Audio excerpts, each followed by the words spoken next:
Hello everyone and welcome back. In today's video, I'm going to show you how to create a playlist in VLC Media Player step by step.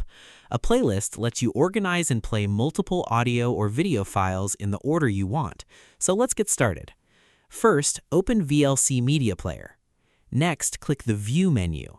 Then select Playlist. Next, click the Add File button or drag and drop your videos or music into the playlist window. Select the files you want to add. Then click Open. Your files will now appear in the playlist.